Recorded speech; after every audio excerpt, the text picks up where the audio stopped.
მიუხედავად იმისა, რომ ქართული ოცნების რუსული პროპაგანდისტული მანქანა მძლავრად არის ამუშავებული აქციის მონაწილეების გასაშავებლად და დისკრედიტაციისთვის, აქ არავის ეშინია გორში, სხვა რეგიონების გავსად ყოველდღიურ რეჟიმში გამოდიან ადამიანები რეჟიმის ქცევების გასაპროტესტებლად. დღესაც ქალაქის ცენტრალურ მოედანზე არიან შეკრებილები ადგილობრივები, რომლებიც ისევ და ისევ აპროტესტებენ იმ ყველაფერს, რასაც ბოლო თვეების განმავლობაში ქართული ოცნება კადრულობს. ეს უპირველეს ყოვლისა არის რეჟიმის ტყვეების გათავისუფლება მოთხოვნებს შორის და ასევე ხელახალი არჩევნების დანიშვნაც. გრძელდება უწყვეტი პროტესტი და როგორც თქვით, გაგრძელდება მანამ, სანამ არ დაკმაყოფილდება ჩვენი მოთხოვნები, არ გათავისუფლებიან პოლიტპატიმრები, არ ჩაინიშნება ხელახალი არჩევნები და რეჟიმი არ იტყვის უარს ჩრდილოურ კურსზე და არ გადავა საქართველოს ევროპულ დემოკრატიული განვითარების გზაზე.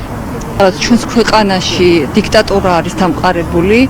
ბიძინა ივანიშვილის რუსული რეჟიმი ებრძვის ყველას, ვინც მის მხარეზე არ არის. ხედავთ, როგორ სასტიკად უსწორდებიან ზოგს, სცემენ და ზოგს იჭერენ, უკანონოდ და უსამართლოდ აპატიმრებენ და ზოგს აჯარიმებენ, უბრალოდ აქციაზე დგომისთვის და სამშობლოს სიყვარულისთვის და ამიტომ ჩვენც ვდგევართ და ვაპროტესტებთ, უკვე ამდენი დღე არის რუსული რეჟიმის მმართველობას ჩვენს ქვეყანაში. ნიშნება ადამდელი საპარლამენტო არჩევნები და არ გამოვა ის ადამიანები, რომლებიც მათ უკანონოდ დააპატიმრეს. მინდა ყურადღება გავამახვილო ჩვენი ძვირფასი ოპერატორის, ჩვენი ვაჟკაცის, ჩვენი ახალგაზრდაკაცის ბატონ ლაშას უკანონო დაკავება, მაგრამ ალბათ ეყოთ ნამუსი, მე ვფიქრობ ნამუსი არ აქვს, მაგრამ ეყოთ ნამუსი იმას ფიზიკურად არ გასწორებოდნენ. და ვფიქრობ, რომ ეს ყველაფერი თვითონ ლაშას დამსახურებასთან მისი ვაჟკაცური გამომდინარეობიდან.